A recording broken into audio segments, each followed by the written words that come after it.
o mas kilala bilang Moto-Min, ang latest sa mga Linux devices ng Motorola. Matte black ang kulay nito at may silver button sa paligid ng handset.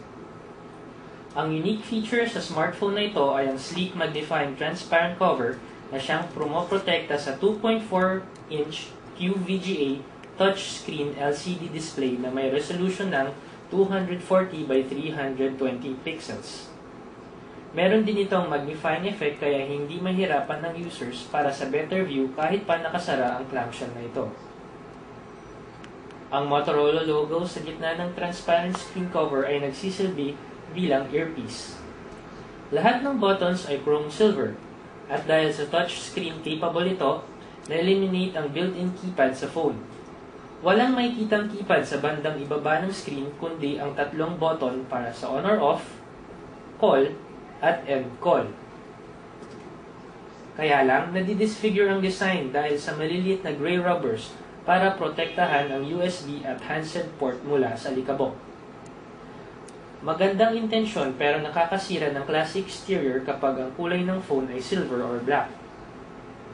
Pero ang rubbery-like material sa paligid at likod ng phone ang nagbibigay ng mas maayos na grip para sa mas safe at solid feel ng phone. Sa magkabilang gilid ng phone may makikitang dalawang silver strips para sa volume control, voice dial, at camera buttons. Ang mirror face ng Ming ay kinalalagyan ng stylus sa bandang kanan. Dito din makikita ang 2-megapixel camera na may macro controls at ang maliliit na reflecting mirror para sa self-portraits. Para ma-access ang SIM card bed at micro SD card slot, kailangan mo pang tanggalin ang battery. Kaya mahirap mag-hot swap ng memory card kung ito ay activated.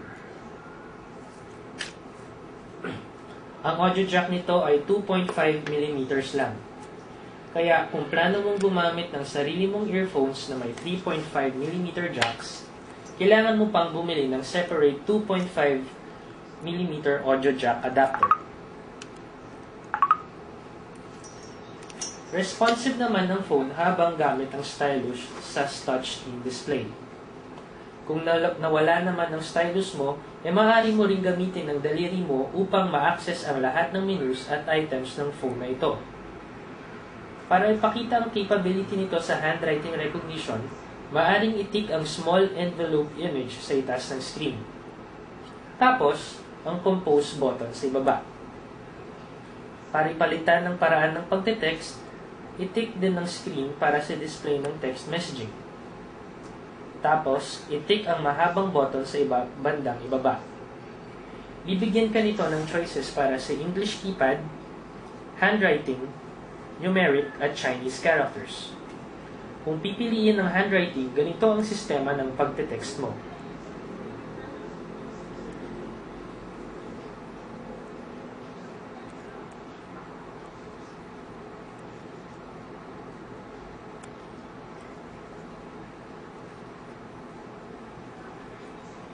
Isa lamang ito sa maraming kakayanan ng phone na ito.